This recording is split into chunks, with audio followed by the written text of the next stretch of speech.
오늘은 요한계시록 5장 말씀인데요. 사자와 어린 양 예수 그리스도라는 제목으로 말씀을 나누도록 하겠습니다. 제가 이 신학대학원을 다닐 때 감사하게도 저를 가르쳐 주셨던 교수님 중에 한 분이 우리나라에서 요한계시록으로 가장 유명한 교수님 중에 한 분이었습니다. 제가 지금 이번에 강의할 때도 그분 강의를 다시 한번 또 듣고 공부하면서 이제 이 강의를 같이 말씀을 나누고 있는데 정말 좋습니다. 근데 제가 처음 계시록 강의를 듣는 첫날 너무 인상적인 얘기를 들어서 정말 요한계시록을 이거보다 더 확실하게 표현한 예가 없다는 생각을 해서 제가 그 교수님의 예를 그대로 한번 좀 먼저 나누고 시작하려고 합니다. 저는 축구를 좋아하는데 제 인생에서 가장 짜릿했던 경기가 여기에 그때 안 태어난 아이들도 있었겠지만 2002년 월드컵 때였습니다. 2002년 월드컵 때 16강전에서 한국이 이탈리아랑 싸우고 있었어요. 1대0으로 지고 있었습니다. 그리고 후반 41분에 극적으로 설기현 선수가 동점골을 넣습니다. 그래서 그 당시에 우리는 한국이 이렇게 축구가 강하지 않는 나라였는데 많은 사람들이 물론 응원을 하고 하긴 했지만요. 그래서 아주 강한 이탈리아와 연장전을 가게 됐어요. 그리고 연장전에서 안정환 선수가 헤딩골을 넣어서 결승골이 되고 우리나라가 2대1로 역전승을 했습니다. 그래서 이 안정환 선수가 반지 키스를 하면서 막 세레머니를 하고 막 전 국민이 으아 난리가 났습니다. 그때 광화문에 거리에 수백만 명이 나와서 또 우리나라에서 이제 월드컵을 했으니까 막 응원을 했었죠. 제가 축구 경기, 한국과 이탈리아의 경기를 결과를 알고 보는 것과 결과를 모르고 보는 것은 아주 다른 일입니다. 이해가 되시죠? 제가 친구한테 들은 거예요. 한국이 극적으로 2대1로 이겼대. 결과를 알고 제가 다시 녹화 방송을 보면 후반 39분이고 한국이 1대0으로 지고 있지만 불안할까요? 안 불안할까요? 전혀 안 불안합니다. 왜요? 좀 있으면 역전할 것이기 때문에. 이해되시죠? 이것이 요한계시록입니다. 우리가 승리할 것이고 주님이 승리할 것이고 우리에게 장밋빛 미래가 펼쳐질 거라는 확신, 이것을 주기 때문에 요한계시록을 사람들이 겁주면서 잘못 가르치는 사람들은 사람들에게 겁을 주거든요. 지금이 그때야? 이제 어떡해? 이런 두려움을 주는데 이것은 정말 잘못된 가르침입니다. 제대로 된 가르침은 믿음이 생기고 소망이 생기고 우리가 지난주에도 봤지만 그 보좌에 계신 하나님, 우리가 지금 때로는 보이지 않지만 그분이 우리의 예배를 받고 계시고 지금도 그분이 거기에 계시고 영원히 그곳에 계실 것이고 우리가 언젠가 그곳에 갈 거야. 소망을 주는 책입니다. 우리 안에 그래서 이 주님을 향한 소망을 잊고 요한계시록을 통해서 또 승리에 대한 소망을 갖게 되면 좋겠습니다. 이제 오늘은 5장은 4장에 이어서 계속 지난주부터 이 보좌가 보였죠. 오늘도 이어서 계속 그 하나님의 보좌의 모습을 요한이 보고 쓴 내용인데요. 오늘은 특별히 예수 그리스도가 보좌 옆에 이제 계신 예수 그리스도가 집중이 되는 내용입니다. 요한계시록 1장 19절에서 기억을 하시는지 모르겠습니다. 1장에서 요한이 예수님, 그래서 제가 계속 사진 보여드렸었죠. 예수님 그 사진. 1장에서 요한이 예수님의 그 영광스러운 모습을 보고 나서 예수님이 이런 얘기를 하십니다. 너는 네가 본 것과 지금의 일들과 다음에 일어날 일을 기록해라. 그래서 요한이 봤던 것, 1장에서 예수님을 기록했죠. 예수님의 모습을 이제 글로 썼죠. 두 번째, 지금의 일들. 그래서 예수님이 말씀하신 대로 7교회에다가 그걸 받아서 7교회, 그 당시의 교회잖아요. 그렇죠? 이 요한계시록이 써졌을 그때 교회들에게 편지를 써서 보냈습니다. 그 다음에 마지막으로 이 다음에 일어날 일들을 기록해라 라고 하는 게 4장부터 22장까지 쭉 얘기입니다. 그래서 요한계시록 이렇게 정리하는 게 가장 건강합니다. 그래서 이제 4장부터가, 우리 지난주에 봤던 4장부터가 이 다음의 일들, 앞으로 펼쳐질 일들에 대한 얘기인데 그것의 그래서 되게 환타지적이고 막 여러 가지 모습들이 나온단 말이죠. 상징적인 모습들도. 그런데 4장에서 출발이 뭐였죠? 하나님의 보좌였습니다. 그렇죠? 하늘에 올라가서 보니까 하나님의 보좌가 그 중심에 있더라. 그래서 사실 별로 다른 것을 우리가 두려워할 것이 없습니다. 왜냐하면 가장 영광스러우신 왕이 하나님이시기 때문에 그렇습니다. 그리고 이제 5장도 계속 그 하나님의 보좌에 대한 내용인데요. 그래서 오늘 사자와 어린 양 예수 그리스도라는 제목으로 세 가지 내용들을 살펴보겠습니다. 먼저 예수님은 사자로, 라이언, 이 사자예요. 예수님은 역사의 주관자시고 심판주라고 성경은 말씀하고 있습니다. 그래서 우리가 두려워해야 될 아주 무서운 아주 능력의 왕이십니다. 우리 저번에 예수님 사진, 그 예수님 그림 1장에서 묘사한 사진 기억하시죠? 오른손에는 7별, 사랑의 손으로 교회들을 붙잡고 계시고, 또 한 손에는 지옥과 음부의 열쇠를 가지고 계신, 심판의 열쇠를 가지고 계신 예수님, 그 예수님을 오늘 5장에서 또 얘기합니다. 그래서 먼저 예수님은 역사의 주관자시고 심판주라는 사실, 이것이 우리가 아주 두려워해야 될 대상이기도 하고 동시에 우리에게 너무나 큰 소망이 여기 있습니다. 5장 1절에요. 보좌에 앉으신 그 하나님, 4장에 우리 지난주에 막 거기 주변에 내생물과 입사 장로들과 천사들이 막 있었던 거 봤죠. 기억하시죠? 5장에 이제 이 영상이 계속, 이 카메라가 이번에는 보좌에 앉으신 분의 오른손으로 이렇게 클로즈업이 됐습니다. 오른손에 이분이 이렇게 딱 왕좌에 앉아 계신데 오른손에 두루마기 책이 하나 있었습니다. 그 책에는 안팎에 많은 글들이 써져 있고 7인으로 찍어서 봉해서 아무도 그것을 쉽게 생각하면 자물쇠 같은 거예요. 7개 자물쇠로 이렇게 이 책이 잠겨 있어서 아무도 이것을 볼 수 없는, 그러나 하나님 앞에 오른손에 딱 놓여있는 아주 중요한 책, 심판의 책, 종말의 책이 있었습니다. 안팎에 글이 있다는 것은 완전하다는 것을 의미하고 또 많은 일이 일어나는 것을 의미하겠죠. 어쨌든 불분명하지만 분명한 것은 두루마리 하나가, 책 하나가 오른손에 있었습니다. 그래서 이제 요한이 이걸 보고 봤는데 천사가 얘기합니다. 이 봉인을 떼고 이 책을, 되게 중요한 책인데 이걸 열어볼 수 있는 사람이 누군가. 근데 3절에 보니까 그 두루마기를 펴볼 수 있는 사람, 볼 수 있는 사람이 하늘에, 땅 위에, 땅 아래 아무 데도 어떤 존재도 그 책을 볼 수가 없었다고 얘기합니다. 아주 중요한 책이고 아무도 볼 수 없는 책이죠. 그런데 그래서 5절, 그래서 요한이 막 울었습니다. 아이고 저 책. 근데 5절에 장로 중에 하나가, 그 하나님 곁에 하나님을 모시던 장로 중에 하나가 울지 마십시오. 유다 지파에서 난 사자, 곧 다윗의 뿌리가 승리하였으니 그가 이 7 봉인을 떼고 이 두루마리를 펼 수 있습니다라고 말합니다. 하나님 앞에 있는 이 책, 너무나 중요한 이 책을 뗄 수 있는 분이, 펼 수 있는 분이 예수님밖에 없다는 거예요. 근데 그 예수님은 유다 지파 출신입니다. 실제로 혈통으로 유다 지파셨습니다. 또 사자, 원래 이 이스라엘 사람들 옛날에 12지파, 유다 지파가 가장 최선봉에서 싸움을 했거든요. 사자처럼 용맹하게 최선봉에서 싸웠습니다. 예수님은, 그래서 예수님을 여기서는 사자로 표현해요. 유다 지파의 사자이신 예수님, 또 다윗의 뿌리, 다윗의 이 메시아이신 예수님이 승리하신 그 분이 이 책을 볼 수 있는 유일한 분이다라고 말씀합니다.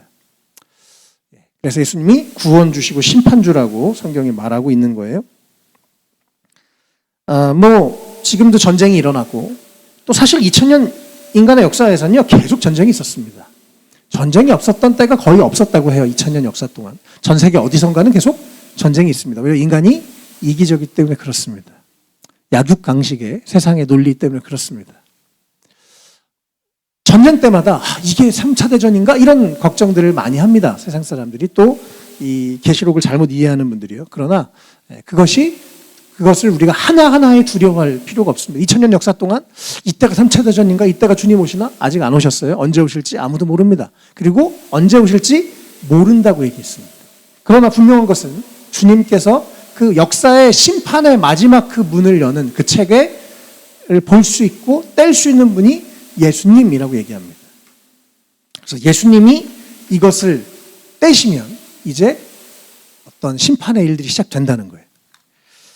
그리고 이제 6장부터 보면요, 이 7인, 그래서 7실, 그래서 7 자물쇠, 그 다음에 또 7 대접, 7 나팔, 이렇게 7인, 7 대접, 7 나팔 순으로 계속 심판의 이제 이 이야기가 요한계시록 6장부터 18장, 19장까지 계속 되거든요. 그런데 너무 중요한 건 6장 1절입니다. 저도 예전에 음모론에 대해서도 공부해보고 다양한 이야기들, 다양한 강의들, 종말에 대한 책들을 많이 관심 있게 봤었는데요. 제가 언젠가 이 요한계시록 5장과 6장을 읽고 더 이상 그 두려움이 사라졌어요. 왜요? 6장 1절에 어린 양이 그 7 봉인 중에 하나를 떼니까 그때 천사가 와라 그러면서부터 심판이 시작된다는 얘기입니다. 이해되시죠? 이 세상의 심판, 이 세상의 종말, 주님이 하지 않으면 아무도 할 수 없습니다. 어떤 왕도 어떤 황제도 이 세상을 멸망시킬 수 없고 심판할 수가 없어요. 다 부분적인 거죠. 그러나 이 모든 인류와 만물을 심판하실 수 있는 유일한 분이 예수 그리스도라고 성경은 말합니다. 그런데 우리가 믿는 예수님은 무슨 미치광이가 아니라 핵수로 다 쏴 죽여 이런 아주 괴팍한 신이 아니라 능력의 주님, 또 우리를 사랑하시는 주님이기 때문에 주님 손에 이 버튼이 눌려있기 때문에, 들려있기 때문에 우리가 두려워할 일이 전혀 없다는 것입니다. 믿으십니까? 여러분 이걸 믿으셔야 됩니다. 그럴 때 진짜 우리 안에 두려움이 사라집니다. 진리를 믿을 때, 2대1로 이긴다는 걸 믿을 때 그 이제 쫄깃한 건 더 이상 쫄깃한 게 아니에요. 어떻게 도대체 이길까? 결과를 이미 알고 있으니까 그냥 기대가 되고 재미있는 거죠. 그래서 여러분 오늘 이 시간 이후로 종말에 대한 두려움 주님 안에서 다 떨쳐버리시길 바랍니다. 이 7인을 떼시는 분은 예수님이십니다. 그 두루마기 책을 볼 수 있는 유일한 분은 예수님이십니다. 예수님만이 역사의 심판과 종말을 주관하시는 분이십니다. 보통 이 기독교의 가장 핵심을 얘기하는 게요, 창조, 타락, 구속, 완성을 얘기하거든요. 하나님의 세상을 창조하셨습니다. 그리고 지난번에 4장에 보면 주로 하나님이 창조하셨다는 얘기를 많이 강조하고 있습니다. 5장에서는 예수님이 구원하셨다는 얘기를 많이 강조하고 있습니다. 사탄이 또 틈을 타서 인간의 선택을 해서 타락을 했지만 예수님이 구속하셨습니다. 그리고 주님이 언젠가 완성하실 거라는 거예요. 이 구원이 이미 시작됐고 언젠가 완성되고 이 세상에 종말이 오고 심판이 오고 이 세상이 언젠가 끝날 것이라고 성경은 얘기합니다. 그래서 우리 안에 두려워할 것이 없습니다. 왜냐하면 우리가 예수님 안에서 이미 구원을 받았고 그분 안에 종말과 심판이 있기 때문에 그렇습니다. 그리고 예수님이 계속 이 인을 떼야만 비로소 이 역사가 쭉 진행되는 것을 다음 주부터 계속 볼 것입니다. 그래서 어린 양이신 예수님이 또 사자로 이렇게 세상을 다스리고 심판하시는, 그래서 우리가 두려워해야 될 분이라는 것을 성경은 가르쳐주고 있습니다. 예수님이 주관하시기 때문에 두려워하지 마시길 바랍니다. 우리 인생도 마찬가지입니다, 여러분. 주님이 우리 삶을 주관하십니다. 물론 우리에게 많은 자유를 주셔서 우리가 선택을 하고 또 인간 세상에 많은 문제들이 있지만, 그러나 우리의 생명이 주님 것이기 때문에 우리가 전혀 두려워할 것이 없습니다. 나중에 이제 이 보좌에 계신 하나님, 또 우리 그때 지난 4장에서 봤었죠. 네 생물과 24장로들이 보좌 주변에 서 있었는데, 이제는 또 그들 말고 주변에 또 수많은 천사들이 함께 서 있었습니다. 수만의 천사들도, 요한이 계속 지금 그 보좌를 보고 있는 거잖아요. 그 수많은 셀 수 없는 천사들이 나와서 그들이 우리 예수님을 찬양합니다. 죽임당하신 어린 양은 권세와 부와 지혜와 힘과 존귀와 영광과 찬양을 받으시기에 합당하십니다. 수많은 사람들이, 우리 또 수많은 영적인 존재들이, 천사들이 우리 주님을 영원토록 찬양하는 그 영광스러운 보좌, 요한이 본 것입니다. 그리고 언젠가 우리도 그곳에 갈 것입니다. 저는 우리 그곳에 갔을 때 우리가 정말 찬양하지 않으면 견딜 수 없는 너무나 아름다움에 우리가 정말 사로잡혀서 저는 그렇게 찬양하는 날이 올 것이라고 믿습니다. 수많은 천사들이 그렇게 주님을 찬양하는 아주 영광스러운 모습을 보게 됩니다. 또 13절에 보면 하늘과 땅 위와 땅 아래와 바다에 있는 모든 피조물, 그들 가운데 있는 모든 만물들이 우리가 아까 찬양했던 것처럼 보좌에 앉으신 분 하나님과 어린 양 예수 그리스도께 찬양과 존귀와 영광과 권능을 영원 무궁하도록 받으십시오라고 주님을 찬양하는 날이 온다는 것입니다. 이게 언제 오느냐? 이건 사람들마다 조금씩 관점이 달라요. 그런데 중요한 건 언젠가 그런 날이 온다는 것입니다. 우리도 그 자리에 있기를 바랍니다. 그래서 우리 주님을 마음껏 찬양하는 우리가 되면 좋겠습니다. 그리고 그렇게 모든 천사들, 천상의 모든 존재들, 또 인간과 동물과 모든 만물들이 주님을 찬양할 그때 또 이 하나님 주변에 있는 네 생물들도 아멘하고 또 24장로들도 하나님을 엎드려 경배합니다. 보좌에 계신 하나님과 옆에 계신 어린 양 예수 그리스도, 이 두 분을 함께 높이는 그런 일들이 계속 된다는 거예요. 왜요? 우리 주님은 승리자, 구원자, 심판자시기 때문에 그렇습니다. 그래서 아까 이 예수님을 사자로 표현하셨죠. 동물의 왕 사자, 모두를 이길 수 있는 만왕의 왕이신 예수님, 그분이 우리의 왕이시고 우리의 주인이시고 우리의 주권자가 되시고 역사의 주관자가 되십니다. 그래서 우리 삶에 두려워할 것이 없이 주님을 믿고 하루하루 감사함으로 소중한 우리의 인생을 살아가면 좋겠습니다. 아멘. 두 번째, 예수님은 사랑의 구원주이십니다. 예수님은 사자면서 동시에 어린 양이십니다. 그의 힘과 능력으로 다 때려 부수는 왕이 아니라, 다 물어 뜯어버리는 왕이 아니라 너무나 그 능력을 가지고 바보처럼 죽으셨어요. 인간을 위해서. 이것이 정말 우리의 인간의 세상으로, 이 세상의 논리로 이해할 수 없는 놀라운 하나님의 사랑, 예수님의 사랑입니다. 예수님은 사랑의 구원자십니다. 그렇게 능력이 많으신데 힘으로 다 제압하실 수 있는 분이신데 그렇게 하지 않으셨습니다. 이 환타지 영화처럼요, 이 요한이 이제 어린 양 처음에 보좌에 앉으신 하나님을 받고 또 그 다음에 하나님의 오른손에 두루마리 아주 중요한 책을 하나 받죠. 그리고 나서 이제 카메라 앵글이 6절에 보면 보좌와 내생물과 장로들 가운데 갑자기 양 한 마리가 이렇게 있습니다. 예수님이 여기서 양의 형상으로 나타나신 거예요. 마치 그 나니아 연대기에서 사자가 막 걸어다니면서 말하는 것처럼 우리 그렇게 상상하시면 되겠습니다. 이해되시죠? 상상력을 가지고 양 한 마리가 갑자기 나타났어요. 그분이 예수님이었습니다. 예수님이 어린 양의 모습으로 그 능력의 왕이 아니라 막 금띠를 뚜르고 막 1장에서는 그러셨는데 여기서는 다시 한번 어린 양의 모습으로 나타나십니다. 근데 그 어린 양은 죽임을 당한 것 같았다고 얘기합니다. 그가 죽었었다는 흔적이 남아져 있는 거예요. 죽었다가 다시 살아난 어린 양. 우리를 위해서 희생 제물로 죽으신 어린 양. 예수님이 그 놀라우신 역사를 주관하시고 통치하시는 능력의 주님이시고 모든 존재들에게 찬양받게 합당하신 분이신데 그분은 어린 양이 되셔서 우리를 위해서 죽으셨습니다. 실제로 2000년 전에 이 땅에 오셔서 죽으셨죠. 그래서 우리가 예수를 믿을 때 그분의 은혜와 사랑에 감격을 해서 그분을 따르게 되는 거 아니겠습니까? 그분이 능력으로 우리를 제압하는 것이 아니라 우리를 사랑으로 기다리시고 또 우리가 주님께 마음을 열었을 때 그 사랑을 깨달을 때 우리의 삶에 진짜 감동이 되고 변화가 되는 거죠.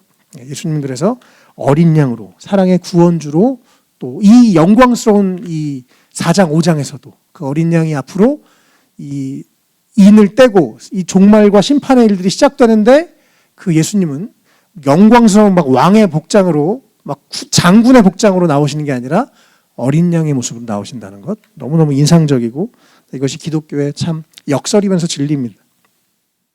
7절에 어린 양이신 예수님이 그 어린 양이 아마 네 발로 걸었겠죠.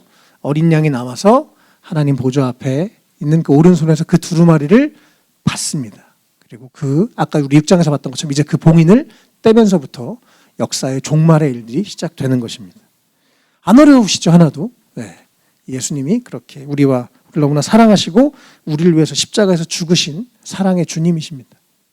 그래서 크리스천, 기독교가 가져야 될 가장 중요한 가치는 사랑이에요. 네. 힘으로 억압하는 게 아니라 십자군, 여기 우리가 성질을 정복해서 십자군 정신으로 가는 게 아니라 그래서 막 다 밟아서 죽여버리고 여기에 하나님 나라를 세우겠다. 이것이 아닙니다. 사랑으로, 섬김으로, 희생으로 나아가서 그들에게 감동을 주고 그들에게 사랑을 전하는 것, 복음을 전하는 것, 이것이 예수님을 따르는 자들의 모습입니다. 왜냐하면 예수님은 어린 양으로 오셨기 때문에 그렇습니다. 또 9절에 그들이 이제 주변에 있는 자들이 찬양을 합니다. 주님께서는 그 두루마리를 받으시고 봉인을 떼실 자격이 있으십니다. 주님은 왜요? 주님은 죽임을 당하셨고 주님의 피로 모든 종족과 언어와 백성과 민족 가운데서 사람들을 사서 하나님께 드리셨습니다. 예수님은 자기의 피를 진짜 흘려서 대가를 지불해서 그래서 여기서 샀다라는 표현을 합니다. 내가 지불했어. 원래는 우리가 죄값을 치러서 죽을 수밖에 없는데 예수님이 대신 그의 피로 우리의 죄값을 치르시고 우리를 그의 희생으로 사버리셨습니다. 그래서 지금 우리도 또 2000년 동안 수많은 예수 믿는 사람들이 그 피의 은혜를 입어서 주님이 우리를 사주셔서 아무런 대가 없고 아무런 가치 없는 우리를 사주셔서 하나님의 자녀가 되고 우리가 하나님께 드려진 존재가 됐다는 것입니다. 그리고 나서 우리가 아무런 무가치한 우리가 예수님의 그 값진 피로 사지고 나서 우리가 10절에 하나님 앞에서 하나님의 나라가 되고 하나님의 제사장이 됐다는 거예요. 그리고 우리가 이 땅을 다스린다고 합니다. 이것도 역시 우리가 이 땅을 막 통치해가지고 십자군 이게 아니라 우리가 사랑으로 또 복음으로 섬김으로 기도로 우리가 이 세상을 다스리고 다른 사람들에게 좋은 영향을 주는 사람들이 된다는 것입니다. 무가치한 우리, 때로는 우리가 우리 자신을 볼 때 부족하고 연약하죠. 그런데 우리의 존재가 하나님 나라, 하나님이 다스리는 존재가 됐고 또 하나님의 제사장, 그래서 하나님을 섬기고 우리가 이 세상과 하나님을 연결하는 사람으로 하나님이 우리를 부르셨다는 거예요. 그래서 여러분, 우리 자신을 바라볼 때요, 무가치하다고 바라보지 마십시오. 이 중요한 장면에서 주님의 그 십자가와 그 구속을 얘기하시면서 동시에 우리를 구원하셔서 그냥 너 겨우 천국 가, 너 이제 심판에서 해방됐어, 이 수준이 아니라 우리가 하나님의 나라가 되고 제사장이 될 정도로 우리에게 새로운 정체성을 부여하셨다는 것을 성경은 분명히 얘기합니다. 베드로전서에서도 같은 얘기를 하는데요. 베드로가 여러분은 택하심을 받은 족속이고 왕과 같은 제사장들이고 거룩한 민족이고 하나님의 소유가 된 백성입니다. 우리는 이러한 새로운 정체성을 갖게 된 것이에요. 예수님 때문에. 나의 어떠함이 아니라. 그래서 여러분, 우리 자신을 보면서 자신의 부족함을 보면서 낙심하지 마시고, 내가 예수 안에서 새로운 존재가 됐어. 이 정체성을 가지고 내가 다른 사람들을 축복하는 사람이야, 내가 하나님의 통로로 살아가는 사람이야 라는 자부심을 가지고 살아가시면 좋겠습니다. 우리가 대단한 일을 하지 못하지만 그렇게 주님께 쓰임받는 사람들, 또 주님의 통로가 되는 사람들로 이미 우리가 그런 부름을 받았다는 것입니다. 그래서 우리가 옛날에는 하나님의 백성이 아니었지만 지금 하나님의 백성이 됐고, 전에는 자비를 입지 못한, 사랑을 입지 못한 사람이었지만 지금은 하나님의 사랑과 긍휼과 자비를 입은 사람이 됐다고 베드로서도 분명히 얘기하고 있습니다. 그래서 우리는 예수님의 놀라운 그 사랑의 구원주 되신 주님이 사자기만 하면 정말 우리가 무서워가지고 막 그분의 독재 앞에 막 두려워 떨었을 텐데, 동시에 너무나 부드럽고 온유하고 우리를 위해서 희생하시고 사랑하신 사랑의 구원주이시면서 동시에 그러나 사자같이 용맹하시고 세상을 심판하시고 온 세상을 통치하시고 주관하시고 역사를 주관하시고 심판하실 그 주님이 우리가 믿는 주님이라는 것. 사실은 저는 요한계시록 4장 5장이 계시록에서 가장 중요하다고 생각해요. 우리가 믿는 분이 누구신가? 2000년 역사 동안 특별히 이 시대에 막 로마 황제가 막 사람들을 죽이고 막, 이때가 뭐 AD 뭐 보통 90년 뭐 이렇게 얘기하는데요. AD 313년 로마에서 이제 로마가 기독교를 공인할 때까지 한 150년, 200년 동안 엄청난 핍박을 크리스천들이 받았습니다. 이게 도대체 언제까지야? 사람들은 그렇게 힘들었겠죠. 그러나 주님이 보여주시는 것은, 그러나 언젠가 우리가 2대1로 이겨라고 말씀하시는 거예요. 너희들이 죽음이 다 이해할 수는 없겠지만 그러나 주님 앞에서 기억되는 죽음일 것이고 너희들이 천국에서 하나님의 영광에 참여할 거야 라고 말씀하시는 것입니다. 그래서 우리가 이 세상에 어떤 문제가 있고 어려움이 있든지 우리 안에 놀랍고 영광스러운 승리가 약속되어 있기 때문에 두려워하지 마시고 세상의 여러 가지 뉴스에 더 이상 걱정하지 마시기를 바랍니다.